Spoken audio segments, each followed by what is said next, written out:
Greetings, fellow armchair Imagineers. Tiki here, And AdvBlueDude. and welcome to another spine-tingling episode of Scary Adventures. Do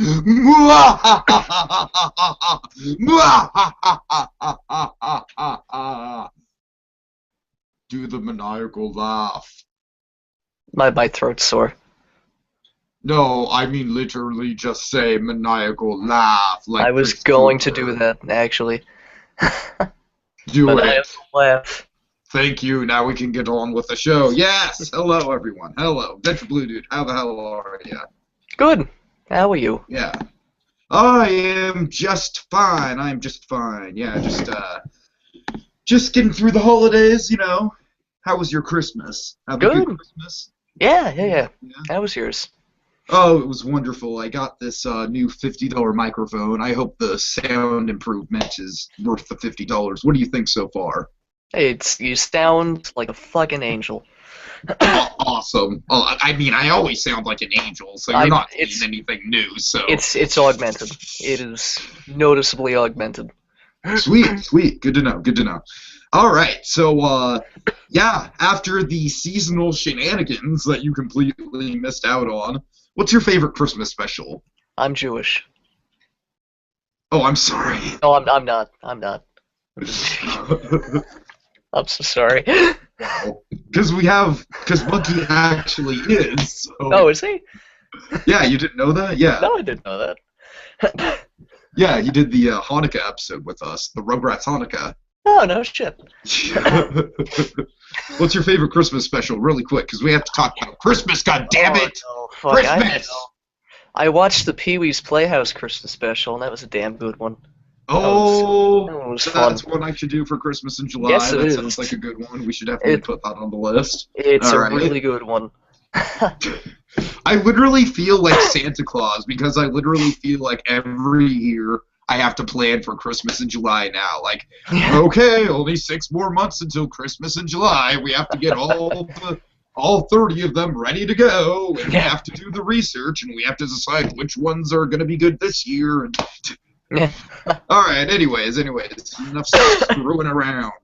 Hey, you kids, stop screwing around at shop class. Stop screwing around. What are we here to talk about, AdvBlueDude? Over the Garden Wall. Da da da da da da da da da. Oh, wonderful show. Yes. Okay, so yeah, just a little bit of background for those unaware. Over the Garden Wall.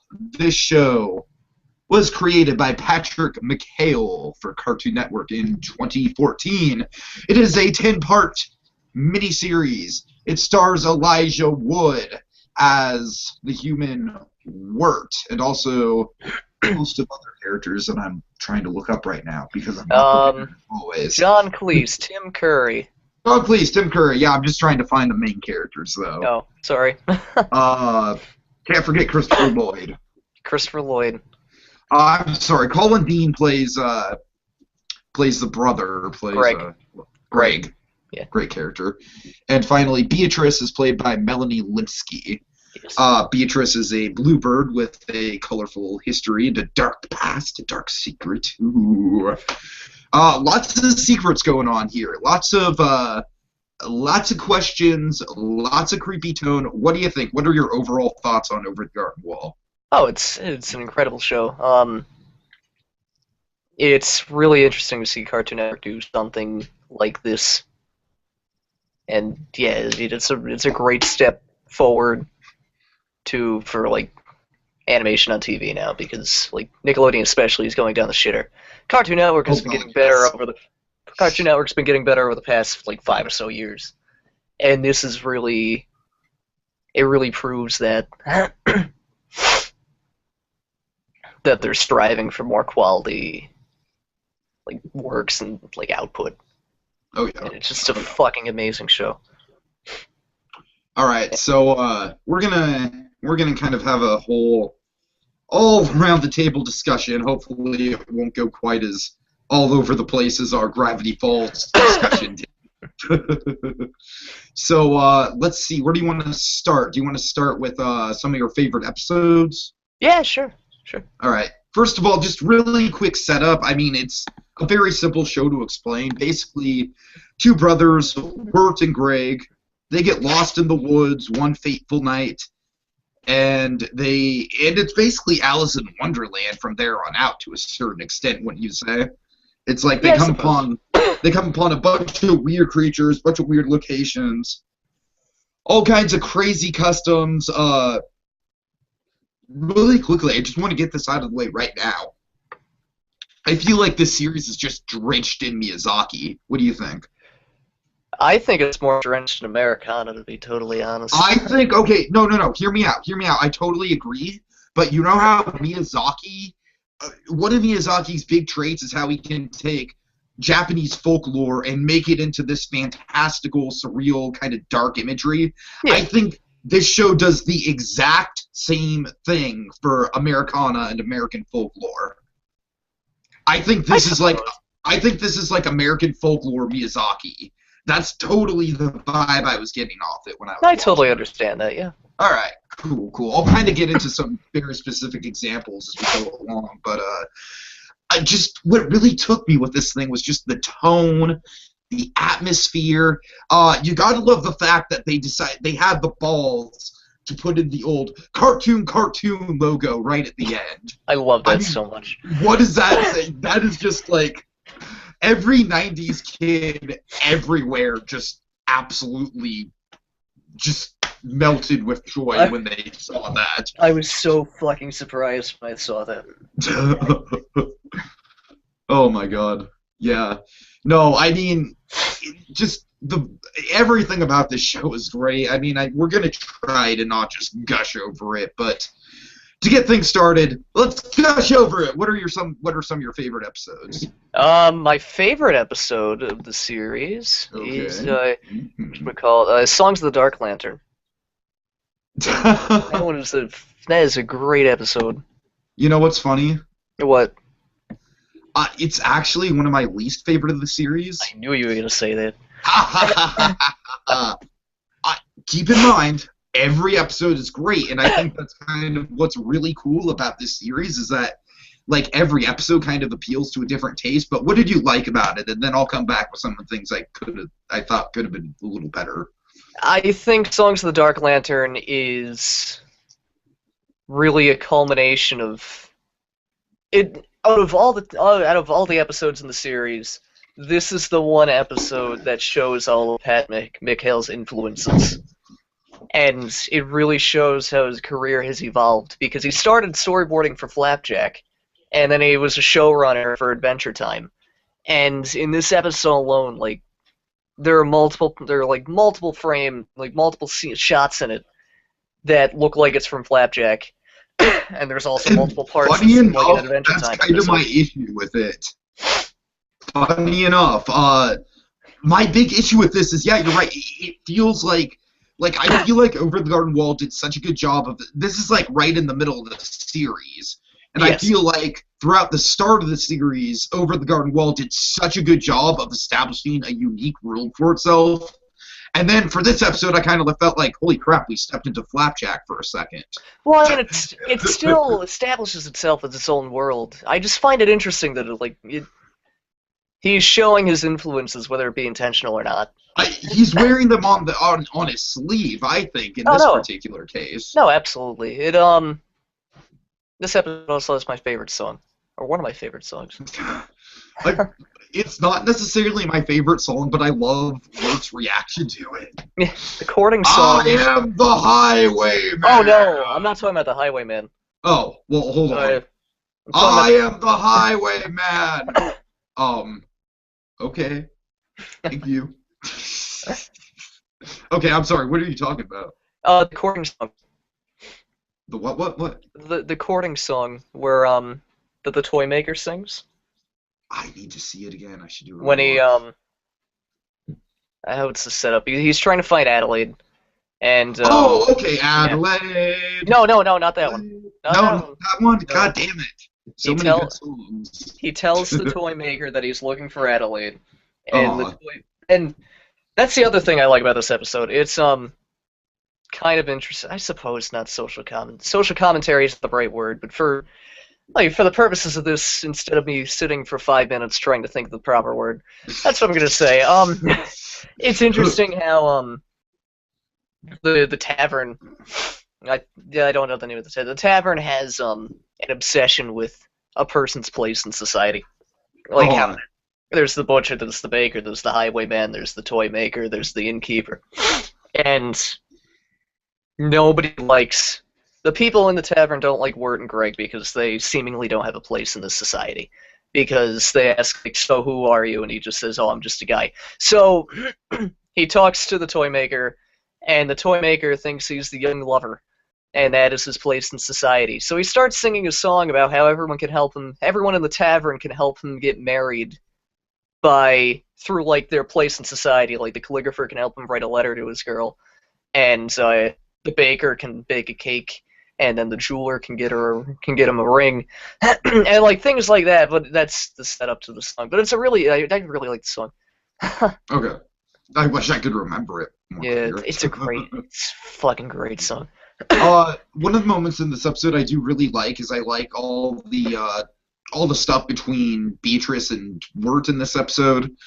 Especially, I love the moment where I think essentially it's the barkeeper or something. Like, she comes up and she's just like, hey, no bluebirds, they're a sign of death. And then at first Beatrice tries to play it like really sweetly, like she's like, oh, but I'm a bluebird, that's like a sign of good luck. And then, like, the freaking innkeeper just takes a broom or something and just whacks Beatrice, and then Beatrice just goes off like, curse you, lady, I curse you. One day, you're gonna die someday, and I'm gonna laugh. Laugh! Ha ha ha ha! And I'm like, I just love that. That says so much about Beatrice. Let's talk about her for a second, because I think she's easily probably the most dynamic character in this special, would you say? No, she is. I also find it very interesting that in that instance that she specifically says that she curses her. Because spoilers. But I just... No, yeah, go for it, by all means. Are we doing... Guys, this is spoiler heavy. If you do not want to hear this, please leave the video. I'll put that in the description, by all means. Yeah, this is a total spoiler fest. Beatrice is a bluebird because she was turned into a bluebird because she attacked a bluebird. Her and her family are actually turned into bluebirds because she attacked a bluebird. So, in that respect, I find it interesting that she says that she curses the innkeeper who attacks her with a broom. But that's really beside the point. I am just picking this to fucking oblivion. And now, of course, you know that, I assume you've gone back and rewatched this several times, like I have. I watched it 3 times in a week. That's not 3 times. Oh dear. No, that does speak to the rewatchability of this thing. I mean, but I am sure you noticed upon rewatch, like, probably one of the first images you see is the human form of Beatrice looking pissed off, and then a bluebird flying past her. Oh yeah. Yeah. Great stuff. I love how that opening song. It's like, I don't want to go through the whole thing, but every single image in that opening song is like a. Yeah, can we talk about that actually before as this continues to devolve and just a scattered talk? You want to talk about the opening song? Yeah, sure. No, the whole sequence. Uh-huh. Because it really sets up the story because Beatrice is a human, and then there's the shot of the toys, which what I find interesting is that all these shots at the beginning are fulfilled in the end sequence at the very end of the series. Right. It's a perfect bookend. Yeah, no, it is because because at the end of the series you see that the toy maker made figures out of Wirt and Greg, which is also interesting in that everyone has a place in society kind of thing that they have in that tavern. And then also you see Greg take the rock at the beginning, and then Greg putting the rock back is the very last shot. Yes. And there's the boat. I think it's the boat. The toy boat going down the river. That's one of the most Miyazaki-esque episodes, by the way. We'll talk about that. Yeah. Yes, it is, actually. Yeah. There's a bunch of other things. Like, I'm pretty sure it shows Pottstown but I'm sure it does, yeah. I forget what the significance is, though. Uh-huh. It shows, like, really interesting shit. It's unbelievable. I love the opening narration. Yeah, yeah. The opening The, song, Into the Unknown, is absolutely incredible. the opening song, yeah, but also just, it's just this guy that does, like, a brief couple sentences, like, Yeah. you know, like, I don't know, like, when darkness comes over and something, something, Let me pull that's it up. when you find yourself in the world of the unknown. He's another celebrity voice. Is he really? Who is it? To the Love Boat in the 70s. And he also sings Over the Garden Wall and Into the Unknown. Oh, okay. Yeah, it's the same guy. I figured. Where is it? There, somewhere lost in the clouded annals of history lies a place that few have seen, a mysterious place called the Unknown, where long-forgotten stories are revealed to those who travel through the wood. Adventure Blue Dude, you know what I have to say to that? What? I am jealous of kids who get to grow up with this. Oh, yeah. And have that as, like, it's just, it sparks your imagination, you know what I mean? And, like, as a 5-year-old or a 6-year-old watching that, like, I could just imagine me just, it just lulls you into this, oh my god, I love it. That's how I can describe it. It just feels like childhood again for some reason. It feels like... It really sets the tone of the show as well. Oh, absolutely. It kind of gives it like a fable-esque sort of... Oh, the whole thing is definitely a fable. The whole, I'm glad you bring that word up, because that is essentially what they're going for. Yeah, is that the whole thing is a morality play. No, yeah. No, it's, like, absolutely. But Into the Unknown is an incredible song. Like, oh, yeah. Yeah. The music in general in this show is absolutely beautiful. It's, I mean, it's basically like 2 songs per episode, and yeah, I take issues with the Adventure Time way of doing that. I love it here. What do you mean? Adventure Time doesn't do songs. Yeah, they kind of do. Not like this. If a song happens in Adventure Time, it happens for like maybe 15 seconds. Other than like various instances where there had been like actual songs, but that doesn't usually happen a lot. Yeah, good point. I need to watch more Adventure Time because some of the Adventure Time songs are beautiful. Like I literally keep making up excuses not to watch Adventure Time. I just need to bite the bullet and watch Adventure Time. Do you want an excuse? Yes. Just go on Google and type in Simon and Marcy and watch Simon and Marcy, and then watch the rest of the series. I know exactly what episode you're talking about. I've seen it before. Just good. Watch it again. All right. I need context, man. I need context. That's the thing. Then watch the first 3 episodes. Watch the episode with Ice King. Watch the episode of Marceline. Then see the episode that comes before Simon and Marcy, which the name of which I forget. And then watch Simon and Marcy. All right. Well, speaking of memorable musical numbers, hey, Adventure Blue Dude. Yeah. Guess who just joined the podcast? No. It's Christopher Walken, and that's right. I'm going to perform my favorite song from Over the Garden Wall. Now, I know this song might be a little polarizing. Some might say it's annoying and childish, but I love it. So without further ado, potatoes and molasses. If you want some, just ask us. They're warm and soft, like puppies in socks, filled with cream and candy or rocks. Potatoes and molasses. They're so much sweeter than algebra class. If your stomach is grumbling and your mouth starts mumbling, there's only one thing to keep your brain from crumbling. Oh, potatoes and molasses. If you can't see them, put on your glasses that's shiny and large, like a fisherman's barge. You know, you eat enough when you start seeing stars. Oh, potatoes and molasses. It's the only thing left on your task list. They're short and stout. They'll make everyone shout for potatoes and molasses. Yes, Adventure Blue Dude. Alright, what do you think of the song? This is actually my least favorite song. I knew you were gonna say that, motherfucker. Yeah. I love it.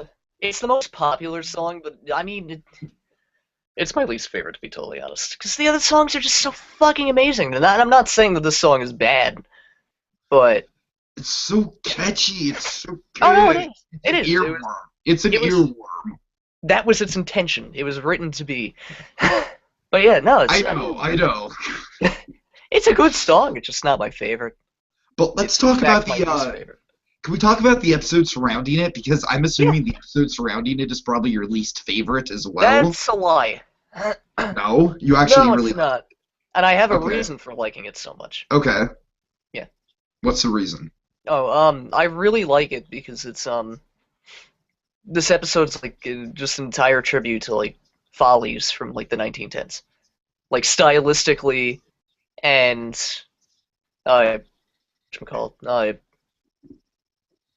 why can't I think of the word? Here we are again, sitting here for 5 minutes, not saying anything. Well, are you talking about specifically like the idea of the anthropomorphic or the kind of realistic animals and?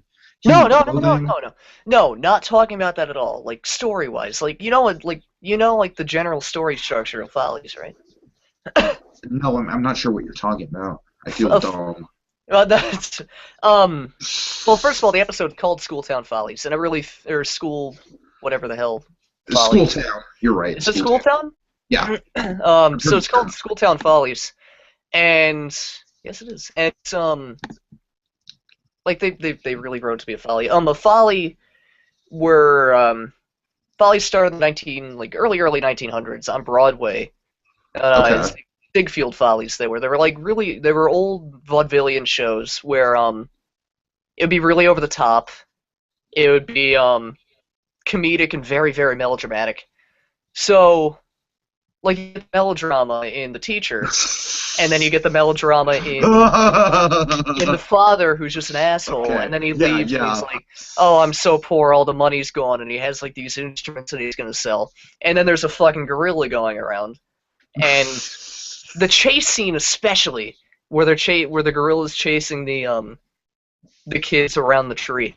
Like, that's like taken out of like silent movies, like actually. I just gotta ask. Yes. Do you think the gorilla looks like blackface? A little bit. Honestly, a little bit. Just a little bit. But I think that might be just a little bit stylistically intentional. No, absolutely intentional, because like I mean, like it's based off of like old silent films. Sure. Yeah. I think that's honestly a ballsy stylistic choice, and I kind of respect it. Oh yeah. All right. Other things about this episode, like you mentioned, that teacher, man, has to be one of the most, I don't know, like I don't want to say memorable because this show has a lot of memorable side characters that we'll get into, but first of all, her voice is just, again, it's kind of like designed to be an earworm type voice. Yeah. Oh, look up the name of of her husband really quick if you can. Oh, what is the name of the husband? Let me see if I can find it. No, I have it right in front of me. It's just. This is why I need notes. Yeah. It just says missing fiance, but I know he actually. It's Jimmy Brown. Jimmy. Okay. Oh, that Jimmy Brown. He went and stole my heart away. And then she starts singing this incredibly absurd song, like Yeah. listing off the letters of the alphabet and how it relates to her depression. I like, love that moment.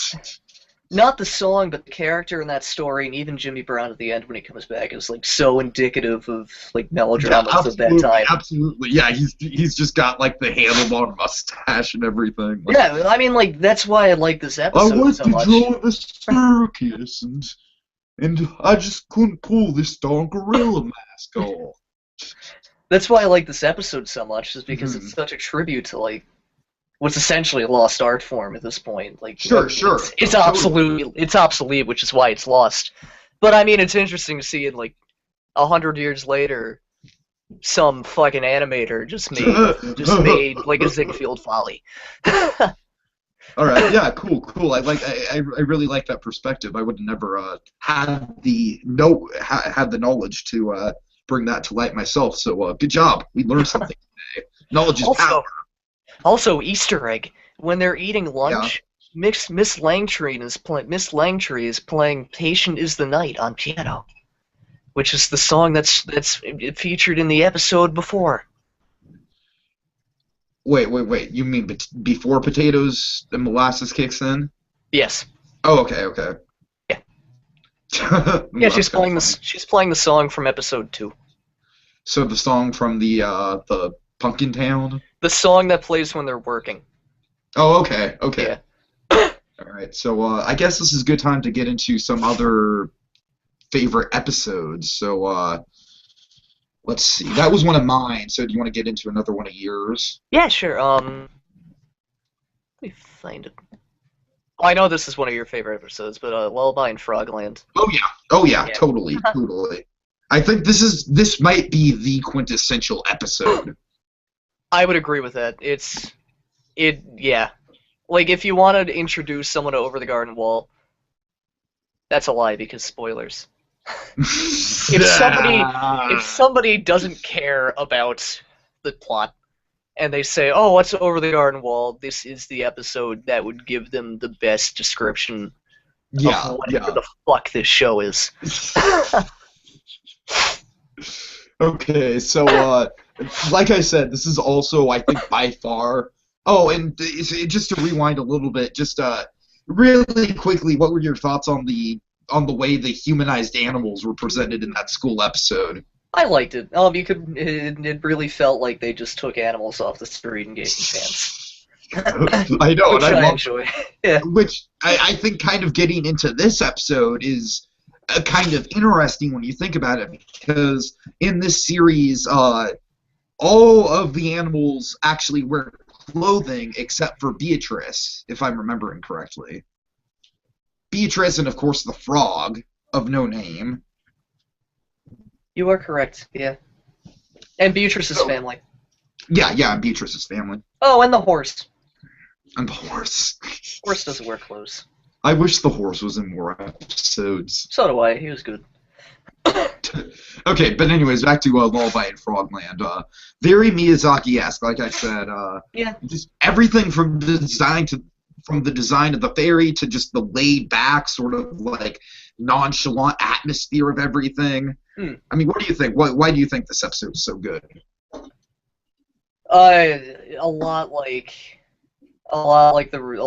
It's very similar to why I like Schooltown Follies so much.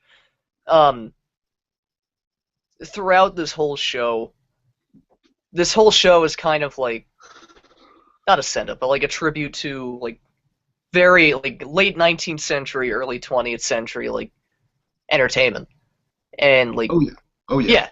So like this is like one of the, like, it's really indicative of that, this episode, especially the chase scene, like what the characters are wearing, what the characters are doing for the first half. Like obviously it changes once they leave the boat, but for like the first half of the episode, like it's the style is. This is the culmination of the style of Over the Garden Wall. Oh yeah, and, for sure. Yeah. This is really. I'd say after this episode, it's mostly going to be like we're gonna really drive into plot-related stuff. Yeah. But yeah, this is a culmination of like building up this world. Yeah, that's a good way to put it. This is the stylistic. Like, well, I had the word before. This is where like the style like culminates, and this is the stylistic climax of Absolutely. the series. Like, absolutely, yeah. Yeah. And of course we have the moment where the frog. By the way, really quickly, what do you think of that? Of the great running joke of Greg never being able to name the frog? It's a wonderful running joke. And I love how it's literally the first line you hear from Greg is him debating on the name. And okay, so the moment where the frog breaks out into song and then he never speaks again, of course. That's a lie. Oh, does he not? Well, I mean, he sings, but he never speaks within the context of the story, I don't think. Yeah. Does he? He sings into the unknown. Yeah, I know he sings into the unknown, but I don't know. We'll talk about it. But, anyways, but the song, though, of course, I'm assuming it's also one of your favorite songs from the series. Yeah. I mean, isn't it just called Over the Garden Wall? Yeah, it's the title song. The title song, yeah. Yeah. Great. It kind of definitely has a Mark Twain atmosphere to me, somewhat, with the steamboat and everything like that. And then, of course, at the last few minutes, we get the introduction of Adelaide, voiced by John Cleese. Yeah. Probably could have seen a little bit more of, but I'm okay with only seeing that much of her, honestly. Yeah, come to think of it, yeah, I mean, this show is kind of designed around, like, these kind of small roles. Yeah. And there's one role in particular that I feel like we're going to kind of save towards the end. But we'll get into him because, yeah. But I don't know. Really quick, what do you think? My microphone. What do you think of the whole the thing with Beatrice, the twist, if you will?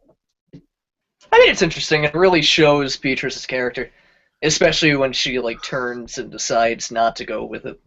Mm-hmm. And it's especially. I like how throughout the whole episode she's struggling with it. What? Throughout the whole episode, she's struggling with it, like, even before you know what's going on. Oh yeah, and like that's especially interesting in like when watching it a second time. Oh yeah, definitely, yeah. Yeah. Because when watching it the first time, you don't know what the hell's going on. Like, you don't know, like, this world is literally throwing everything at you, so you have no idea if this bluebird, this bluebird rules or, whatever that she's laying on them is true or not. And even before then, it's really interesting watching it a second time. Like, everything makes a lot more sense. Why she's so adamant about getting them there. Sure. And then, and then when she turns, and then in this episode, do you mind that it's the liar revealed storyline? I'm okay with it. I mean, you're okay with it? It doesn't become a huge thing. I agree with that. Yeah, I agree. It's not like, I think within like, I mean, they are separated for a lot of the series, but after they're only this, separated for one episode, really. Really? After this? Sort of, yeah. Huh. Yeah, they're separated for the Anti-Whispers episode.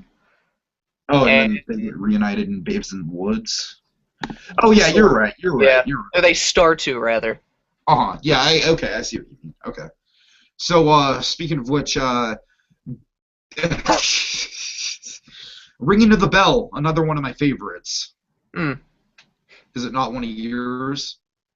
I should like it more than I do. Okay. I shouldn't say it's one of my favorites. It just has, by far, my favorite guest performance, and that's pretty much the only thing to talk about. Yeah. I mean, let's be honest. Tim Curry is Auntie Whispers. Terrifying. Utterly haunting character design. Yeah. Just this whole episode kind of has a horror movie vibe to it in general. It's probably one of the darker episodes of the series. It's probably the darkest, yes. Oh, yeah. One quick thing about Tim Curry's performance. You know he had a stroke this year, right? Yeah, and 2 years ago. But 2 years ago. And you Yeah, can you could. totally Oh yeah. tell in the voice. And Yeah. it makes it really creepy. It makes it, like, I say that as a good thing. I say, like, he uses, it's kind of brilliant because he uses his physical condition to bring an extra layer of creep to the character. It's like, even when he is, like, in that sort of state, he can still bring on such a creepy vocal performance. Yeah. Oh man, I love him for that. Great stuff. Great stuff. Yeah, I mean that's really the only standout thing about the episode. All right, B. I know I'm kind of. Do you want to jump around a little bit because at this point I'm kind of just recapping the episodes now. Can we talk about the first episode? Sure, I think that would be a good idea. Yeah, let's do that. The old gristmill. Yes. I guess now is the goodest time at any to bring up probably the best vocal performance in the whole thing. Yes. Christopher Walken. Lord, Jesus Christ, yeah. Yeah, Christopher Walken Oh, God. as the dog. Boys, I have to fill this lantern. I have to fill it every night, or else the soul, my daughter, will go out. Hey, you're getting a bit spoiler heavy there. You're getting a bit spoiler heavy. It's actually quite the burden. Oh, and also, the soul... Okay, no, I won't review it just yet. Okay, but yeah, just... he's just the woodsman, right? That's the name of the character? Yes, the name isn't revealed. Yeah, okay, and once again, just absolutely breathtaking vocal performance from Christopher Lloyd. Oh my god, yeah. Like, he is not phoning it in at all. Like, he is giving it everything he has. I think this character appears in a little less than half the episodes, like maybe 3 or 4. I think it's about half. About half. Okay, he's in the first one. Uh-huh. And then he's in... Fuck, you may be right. I think he's in the first one, he's in the last one, and then I think he's in, Yeah, he's in the first one, he's in the last one, then he's in, whatchamacallit? Songs of the Dark Lantern. So, yeah. Okay, so yeah, 3 episodes. But he has a real presence to him, though, and that kind of steals something. It's like he is, if anything, he's like the 4th main character, like, easily. So, you want to tell a little bit about his background and his whole dealio, what he's got going on with the lantern? So the woodsman wanders the unknown, and trying to get Edelwood tree, he chops down Edelwood trees to harvest its oil to keep her lantern that he has lit. Oh yeah. And he does this because the lantern is the soul of his daughter, right? Yes. Am I correct in that? Yeah. Sort of. Well, sort of, yeah, except not to get into spoiler territory. That's what he thinks it is. Yes. And then, so the Beast, we have the Beast, it's kind of the main mystery of the whole series, but I don't really think they play it up too much to the point where it becomes troublesome. Yeah. Like, what do you think? I really like the opening, monster, that big dog thing that attacks them. Like, that's a good way to start out the series, and then that kind of reminds me of I'm gonna get into another Lost reference here, but it kind of reminds me of the polar bear in Lost compared to the black smoke monster. Like, the polar bear shows up at first, they think that's the monster, and then the real monster shows up, and then to quote Charlie from Lost, no, that is like a teeny tiny version compared to the real monster. Yeah. So, but overall, like, really good sort of, again, horror movie elements in the chase scene with the Beast. Really good stuff. All right. Yeah. I am obsessed with the vignetting in this episode. With the what? With the vignetting? Explain. So vignetting, again, allow me to circle back to the early 1900s. This is why I love it. This is why I love this show, this fucking series so much, is because it's such a tribute to turn-of-the-century America and early filmmaking. So vignetting was a technique that came to happen during the silent era, and what vignetting is so you have a square frame. Mm-hmm. In the corners of the frame, there's just it like fades to black, and a lot of turn of the century cinematographers would use this so it didn't just have like fucking jagged edges on the edge of the screen. So like, and this show does that throughout the series. I hear what you're But saying. Yeah, it's shown more in this first episode. But like just that stylistical thing, stylistical, that's not a word. Just that stylistic thing that not a lot of people would notice. Like it really shows the intention. But they went through the effort to put and it in. Yeah. the love and care that went into it, and how committed Pat McHale and the team working on this show, how committed they were to the style they were trying to create. Like, I mean, I've said it like 5 fucking times over the past hour, but this series is such a tribute to late 19th century and early 20th century Americana. Both, like, mainly stylistically. Like, half the stuff is stuff that you wouldn't even notice. Like, honestly. And yeah. Okay, so let's get into what do you think of the episode Babes in the Woods? Because that's also got a lot of very obvious stylistic things going on with it. Yeah. I actually kind of think, I argue that this is kind of like almost an homage to Silly Symphonies in a way. Yeah, it's definitely an homage to animation from the 1930s. Not necessarily Silly Symphonies, but like the squash and stretch animation.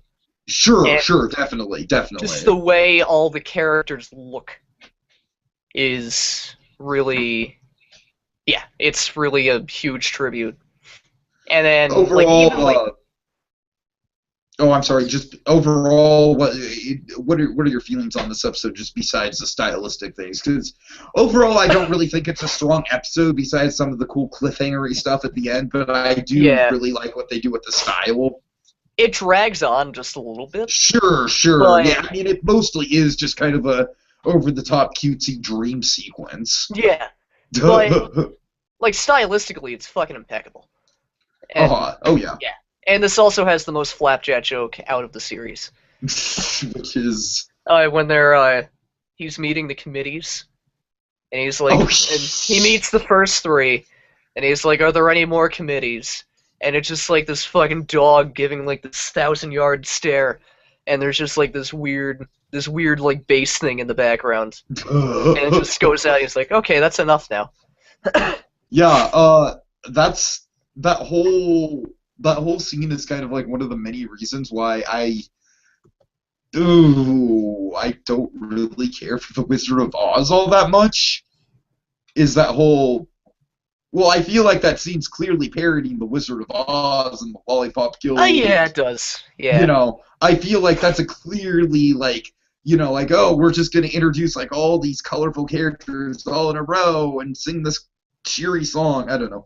I don't really think the Wizard of Oz has aged all that well. I'm sorry. It's aged pretty well. Tell me it's okay. Well, it's not okay. It's not okay to not like Wizard of Oz all that much. It's not your fault. Yes, it is. It's not your fault. Okay. Let's get back on track. Honestly, that song that they sing, I kind of wish was longer, because I really like that song. You mean the one that's introducing everyone? No, the one where, the one right after that, where they're all like, everything's happy and fine. Right. Kind of wish it went a little longer. Yeah. And then, I think it's The North Wind comes out, and then they get in a fight. And then, this is totally the thing that reminds me of Silly Symphonies right here. Honestly, it's the song before that is what I thought you were referring to. This, like that part, reminds me more of, like, Popeye. Oh, okay, I can see that, yeah. I definitely see Popeye. I definitely see that sort of style, too, for sure. Yeah. Yeah, just all over the place. Like that episode, definitely really good stylistically, kind of just not very good pacing wise, which is kind of unusual for the show. And then it has. I'm sorry. Oh no, go ahead. It was stupid. I was just saying I like the joke when he comes out of the house after fighting the North Wind and he's in a bottle that's his old windbag. That is probably the oldest joke in the whole series. Right. That's funny. Oh, old-fashioned, old-timey humor. Oh. Okay. I was just gonna say let's kind of get into the structure of this series a little bit. How it's like these 10-minute to 13-minute increments. Like, what do you think of the decision to boil this down into like the finest points? If a Cartoon Network to air it as a mini-series.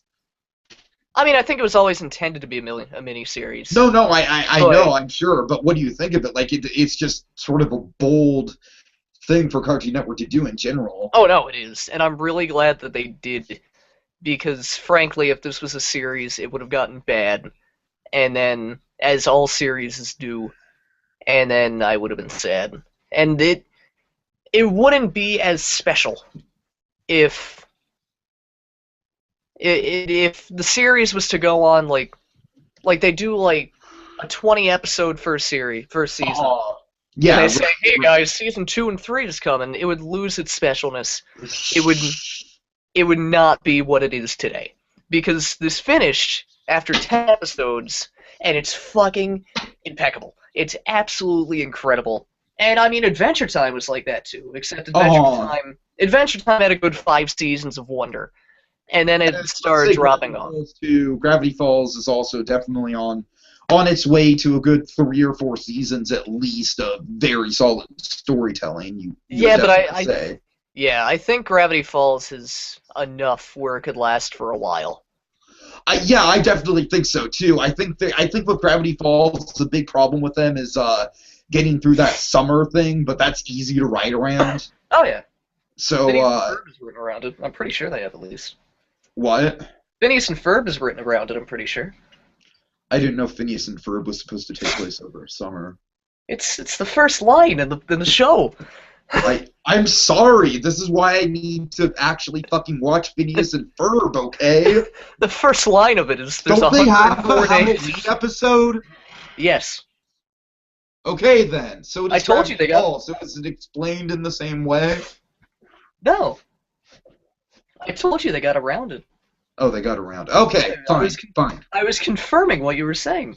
That show has gone on so long. I had no idea that it takes place over a summer. I had no idea. I'm surprised it's still on, frankly.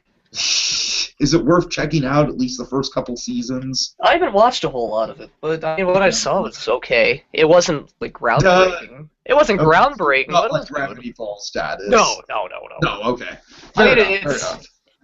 It's a good cartoon. It's just not good art. I hear what you're saying. Yeah. Stylistically, yeah, for sure. That's probably the most pretentious thing I've ever said in my life. I apologize to all those Phineas and Ferb fanatics out there on the interwebs. Go back to what we're supposed to be talking about. Yes. What were we talking about? Over the Garden Wall. Okay, well, it would lose its specialness. What? Yeah. I think the best way to kind of wrap this up is to just talk about, unless I'm kind of skipping over anything. Not that I can think of. I mean, we're skipping over a few episodes, but they're not... Here and there, but yeah. But, let's just talk about the last 2. Okay. I love the storytelling choice to place the flashback episode in the second to last. Yeah. It feels so satisfying that way. I love how throughout the whole series it kind of feels like Greg and Wirt are kind of like these old-timey kids. Mm. And then the revelation that they're actually, spoiler alert, from our time is, I gotta say, I was shocked. What do you think? No, yeah. Because Greg just has such a weird old-fashioned sense of humor about him, and then Wirt obviously always quotes poetry and is very somber and very he has a very literary way of speaking, and so both of those characters felt like something out of the old times, but they also feel like fish out of water type characters that would exist in our time too, and that's what I thought was so brilliant about this twist. Let's see. Yeah, I mean, overall, this episode, it's not really the strongest in terms of, like, it is a bunch of, like, teenage drama and stuff like that, and I kind of feel... What? That's not why it's good, though. That is, it's meant to be... I'm sorry to just... Yeah. No, go ahead. It's meant to be that the point of it is really to, like, explain everything and have everything make sense to an extent. And sure. And it's also interesting to see that not only are they trying to get home, I think it's interesting in the sense that this kind of plays into Cartoon Network's demographic, actually, the more I think about it. Where it really does. It's kind of like Wendy. It's kind of like Wendy and her friends in Gravity Falls. Well, no, I mean that in a good way, where, like, they're these kids who, like, you can't relate to. They're in this weird fuck fantasy world that, like, Cartoon Network seems to be, like, everything seems to be all going all about animation. And then it turns out that that these people are these regular children living in modern times that the key demographic can relate to. And suddenly it makes more people more emotionally invested, if that makes sense. Oh, yeah. Oh, for sure. And it really explains everything. And it's kind of interesting to see that all of this happened because of one girl and teenage awkwardness.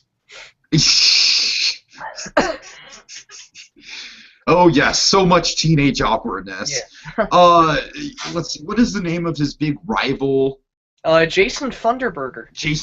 I love the build-up to this guy. It's great. Because it's like throughout the whole series, Wirt is talking to Beatrice about, like, oh, I had my chance, but that Jason Thunderburger. And you just get this... What? That's another really interesting thing. What? That kind of alludes to the fact that they're living in modern times. What, Jason Thunderburger? They mention him a few episodes before it's revealed that they live in modern times. And Jason Thunderburger is an oddly modern-sounding name. Yeah, I mean, I'd say that was a clue. I wouldn't say that was like a dead giveaway. No, that's what I mean. It's like a clue. Okay, yeah, for sure.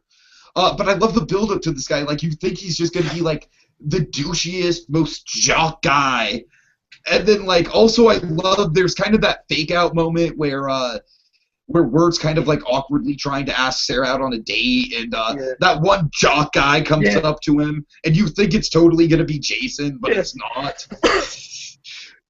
And then he's just like, "Hey, Sarah, watch out! There's a bunch of weirdos out tonight."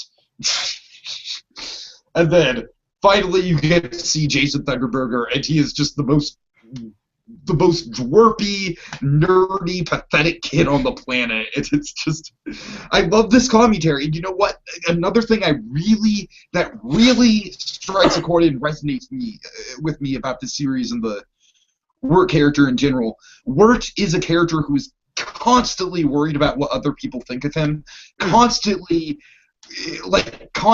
self-doubting himself.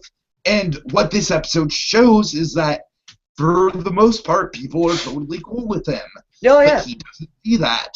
And you have no idea how much personally that relates to me. Like, that really strikes a chord with me. Just that whole idea. I am always, constantly more hard on myself than I should be. And I think it's a very powerful statement. I really like that a character like that and the whole, like, self-doubting thing, and I really, really got into that whole element of it. And like you said, I think you described it perfectly. Like, you get so much more emotionally invested in these characters after this episode. Like, I know people who don't want to watch this show specifically because they don't like the stylistic look of Wirt and Greg, and they have a preconceived notion of what those characters are going to be like because of their design.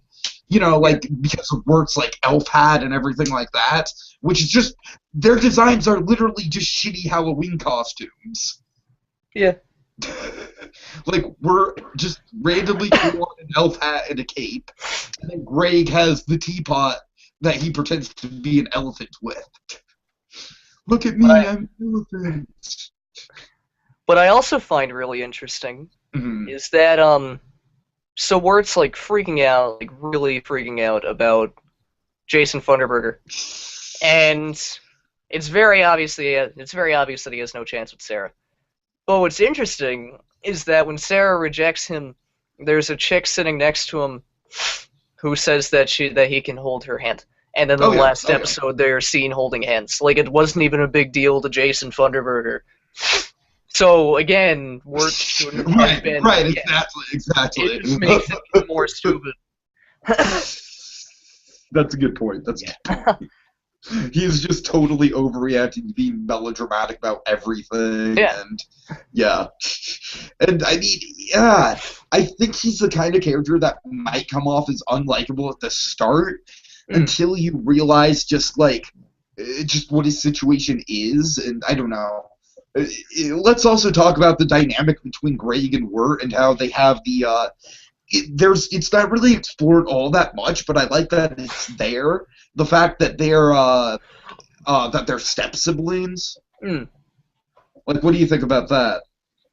No, it's interesting. It again, like, it kind of like changes the dynamic of a lot of shows. Yeah. Like, it takes things that a lot of other shows have done and like turns them just ever so slightly. Like how they're not brothers, they're stepbrothers. Yeah, I think it's brought up just very casually in episode 3, like Wirt says something like, "Oh, your dad," you know. Yeah. And yeah, it's just, and I love the way that kind of personal stuff is just like the Beatrice reveal is like the same way. You know what I mean? Like Beatrice mentions, like, kind of casually mentions that, like, oh, like pockets, like something about pockets. Like she hid things in pockets when she wore clothes. And then that was, you know, and then Wirt kind of presses her about it, like, what, little bird clothes fit? She's like, no, when I was a human, you fool. And, so we're really interested in, like, really good sort of, like, very subtle storytelling. Like, I don't know, Adventure Blue Dude. I know you're a huge Adventure Time fan, but for me, that show just lacks a subtlety to it that I get here. Okay. Adventure Time can be subtle. It can be. Keyword can be. So, hear me out. So, Adventure Time, it's a really, really bombastic show. Yeah, that it is. I noticed. On the surface. It is bombastic on the surface. You're living in a world of magic and wonder, and then there's episodes about Finn, who is dating a woman made of fire, and they are trying their damnedest to make it work. And, like, things like that are really subtle. Like, the Simon and Marcy episode's really subtle. There's a really, really slightly disturbing episode where, so Finn loses his arm eventually, and... Oh, really? Huh. Yeah. And, that's interesting. That's also a subtle thing. They were, they've, not that he lost his arm, but that they've been hinting at him losing his arm since season 2. Since, like, season 2. How to Train Your Dragons type thing. Yeah, sort of, yeah. And, so he loses his arm, and a flower grows out of the stump, because he used to have a sword that was attached to his arm that was a leaf. So, I forget how exactly it happened, but a flower sprouted. And then, eventually, a bee falls in love with him, and the bee deflowers him. Okay. Yeah. Yeah. Okay, yeah. Yeah, right. It's really disturbing, but it's subtle at the same time. Oh boy. Wow. Yeah. Yeah. Yeah. All right, so over the garden wall. Yes. This episode actually has one of two of my favorite shots out Okay. of the entire series. Or sequences, rather. The sequence when they just miss the train Oh yeah. and they're falling down the hill into the lake. Like that is one of my that is my favorite sequence in the series. Okay. My favorite shot lies somewhere else. Yeah. No, yeah. So yeah, just and then on to the finale. Yes. Or the unknown. It's simply Yes. called the unknown, right? Yeah. Yes, I believe. I think so. I'm pretty sure. Let's find out. Yes, because episode 9 is Into the Unknown. Yes, yes. So let's talk about just first of all some of the dark implications that we find out about this about the Beast character. Okay. Most notably the plant or the whatever the hell he's using to Adlewood. Adlewood. Yes. Yeah, it's dead kids. Well, it's dead people.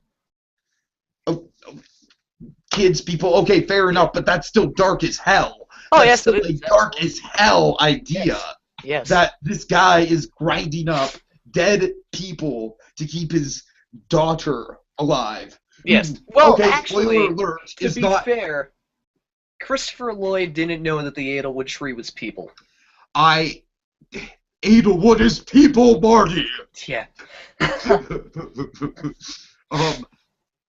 But that doesn't make it any less dark. Oh no, it doesn't at all. But no, I mean, yeah. I totally give Christopher Lloyd a pass for sure, but still, the implications are disturbing as hell. Oh yeah. And yeah, okay, and then let's just get into the big twist: how the woodsman has actually been festering the beast soul the whole time in the lantern. Yeah. Really, really good reveal. I like how Wart finds it out. Yeah. You know, he kind of just deduces it to logic. Like, wait, kind of sounds like your soul is in there. Let's see, anything else? Just overall, this episode is I know you don't like potatoes and molasses, but you gotta love the moment where Wirt walks up to Greg and the slow, creepy version of potatoes and molasses starts playing. Yeah. Potatoes and molasses. Yes.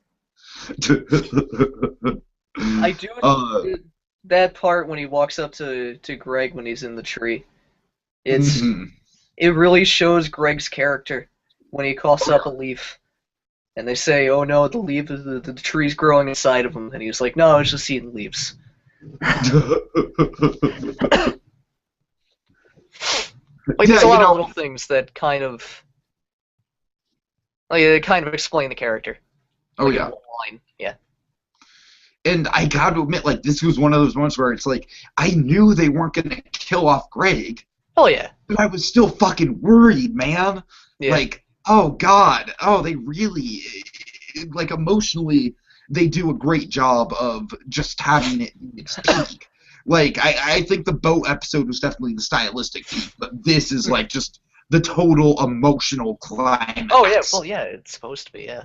And it's kind of interesting that not many visual things happen in this episode aside from just, you know, the beast being revealed and everything like that. But everything is kind of left just to the sheer raw emotions, you know, like, will they make it out? You know, will Beatrice turn human? You know, just all that. Just a lot of good stuff. Stuff. I don't think it's my favorite episode. I wouldn't even put it as like one of my favorites. Yeah. In my top 3, but it is a very strong finish. For a while, I did think Greg was dead. Like for like a short amount of time. It had you going, right? It was pretty convincing. Well, no, like for a short amount of time, I had a theory that the unknown in this world was Wirt coping with Greg's death. Oh. Like there was a short amount of time where I honestly thought that. Okay, well now it seems as though that we're kind of done with the recap of the series. What do you think the unknown actually does mean? Purgatory. Purgatory. No, Okay, absolutely. yeah, that's It's purgatory. The beast is death. It's uh, purgatory. Yeah. what does Beatrice represent? Beatrice is their guide. Beatrice is probably a reference to Dante. Because, I mean, Well, I in think the Dante... whole thing definitely feels like Oh, Dante. yeah. No, like, in Dante, Purgatory is one Mhm. of the Dantes. Beatrice guides him. Okay, okay. I think through the one where he goes to heaven. Oh wow, okay, so that's a But, straight reference. yeah. Nice. No, Okay. exactly. But yeah, like, All right. the unknown is most certainly death. Um... Oh, that's why I thought that. Because, I also had a theory that... Well, actually, it's not really... It's kind of confirmed. That, symbolically, the woodsman couldn't let go of his daughter's death. That makes sense. That So, makes a lot of yeah, he sense. couldn't let go of Yeah. his daughter's death, so he was carrying her lantern with hmm him everywhere. And then, yeah. Which is what I thought was going to happen There's a lot of with this. individual characters we could get into and question, but we're Yeah. not going to do that. No, I know. Well, I wish we could. Like, I for a know. while, I kind of thought, like, the woodsman was symbolically what Word could become. Ooh, that's interesting. Yeah, Yeah. I could see that. I could see that. Yeah. And then I realized that I was watching a Cartoon Network show. Where they could never go that dark. Well, what's interesting is that the woodsman at the end, he's seen with his daughter. Oh yeah. Oh yeah. And honestly, I think that's him accepting his daughter's death and eventually his own death, and then he dies as well. And then it's with his daughter. You want to get an even bigger Easter egg? Sure. Okay. I don't know if you've noticed this or not, but at the very end, Beatrice and her family Yes. is in the same house as the woodsman. Yes. Okay, you've noticed it. So Yes. what are your thoughts on that? And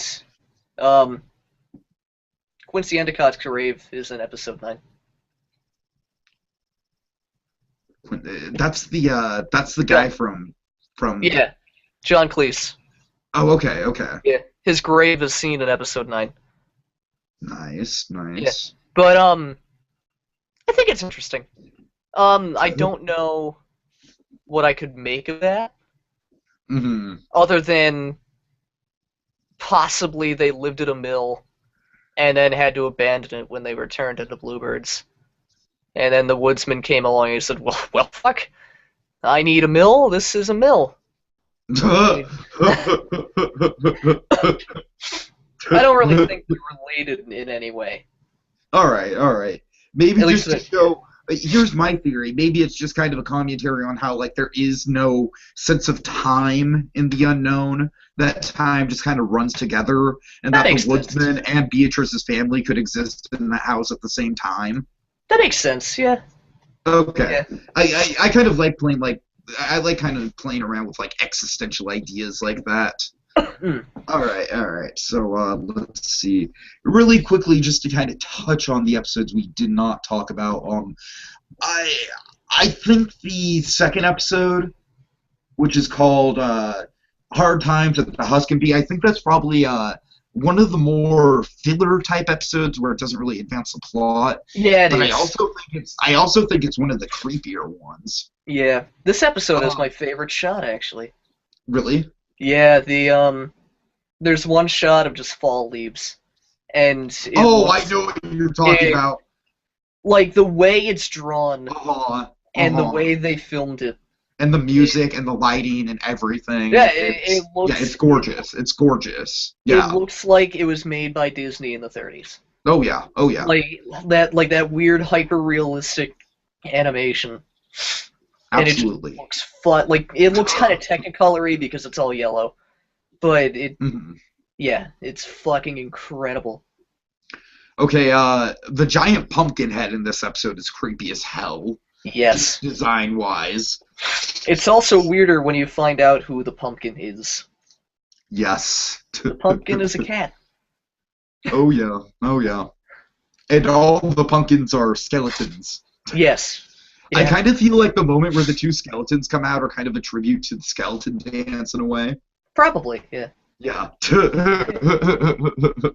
Okay, yeah, like I said, not much to talk about, but I think this is like one of the more Halloween-y type episodes. Like, let's talk about that a little bit. Like, how do you think this is going to stand up as a Halloween special? Like, do you think it's more just a regular sort of like animated fantasy, or do you think people are going to like come back to it as like a seasonal Halloween thing? Because The it entire definitely does. series, or the entire series, or just the episode?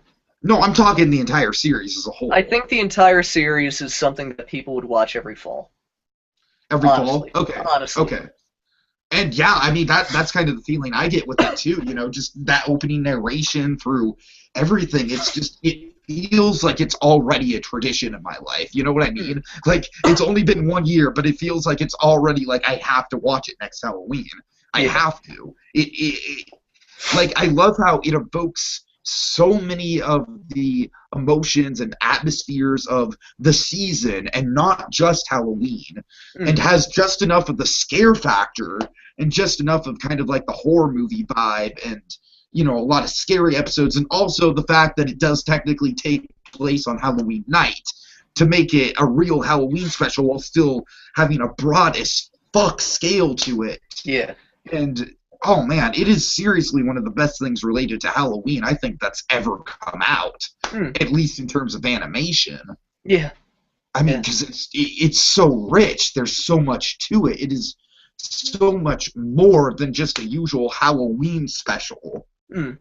and that's why I think it's going to be a classic. I think it's going to just live. Cartoon Network is going to just show the crap out of this every Halloween, as they Honestly, I think rightly it's going. should. I think it's going to transcend classic.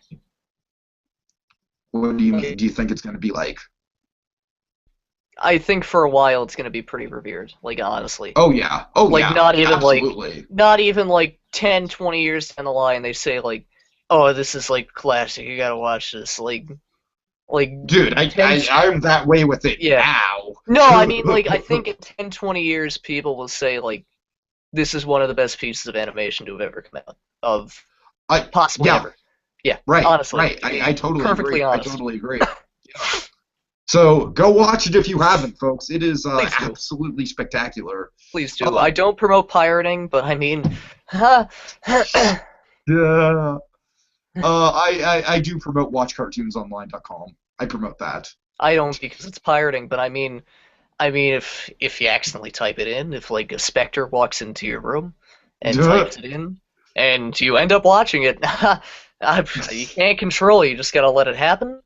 And I'm okay with that. I totally understand if a spooky, scary ghost comes into your house and somehow puts this on your laptop for you to watch and enjoy. Even though you're very frightened that there's a ghost in your house, you're still letting it happen, and you can't call the police nor the FBI because it's fucking ghosts. So you're just gonna pirate tonight, even though in other circumstances neither you nor I nor Tiki would support you doing this. Well said, my friend. Well said. I don't know Oh what happened. I god. blacked out for a minute. What happened? All right. One last little bit of conversation Yes. that's probably gonna piss you off. Uh, I'm not even supporting this. I'm just putting it out there. What do you? Definitely not a full-time series. I definitely don't No. think that this should No. ever be a series at No. all. No. What do you think of a follow-up? Of a what? A Of a follow-up? follow-up. No. Yeah. No. No. No. No. No. Not with other characters in the same setting. No. No. Honestly, I would like to see this turned into a movie. Same story, not a follow-up. Wait, what do you mean? A movie? Is in like a live-action movie or like an No, animated animated. movie? Animated. Like, honestly, I wish this could have been a film instead of a miniseries. I kind of agree with you. Yeah. Like going on that, it's like I kind of feel like I really want there to be a proper DVD release of this Oh, where there they will just be at cut some out point. where they just cut out all the chapters and whatnot and just have it edited down into like just a full feature length, because that's what it is. It's like together it's Yeah. about like a little over 2 hours, I think. So it's It's about very 100 minutes. easily. If this was to release as a film, it would become a cult film in at least a week. Oh yeah, oh yeah. Like actually, like I mean, it kind of is a cult status now already. Even It though really it's does. really It really premature to say does. that. But all right. Yeah. Well, I don't know. I think we've pretty much talked about everything there is to talk about here, unless you have Yeah. anything else in mind. No, I want to see what Pat McHale does next. You want to see what Pat McHale does next? Yes. Honestly. Well, I think in that respect, yeah, I can totally respect your wishes for not wanting to sort of follow up because this is just so well put together. Every frame of it just flows into each other. It's so well written. It'd be very hard to top it or even like recreate them. It'd be very hard. So yeah, we'll just see what he does next. Yeah. I'd maybe like to see him do another follow-up miniseries that has nothing to do with Over the Garden Wall, perhaps. Oh no, that's what I want. Yeah, right. So we'll see if we get that. All right. So you ready to sign off? Sure. All right. Well, folks, I don't have a proper outro for Scary Adventures yet, so until then, happy hauntings! It's the end of the show. Go home. Go home. Yes. Go home. Leave. Potatoes Yeah, leave. and molasses. Fucking go. What the fuck are you doing here? Some Leave. Goodbye. like algebra class. Why?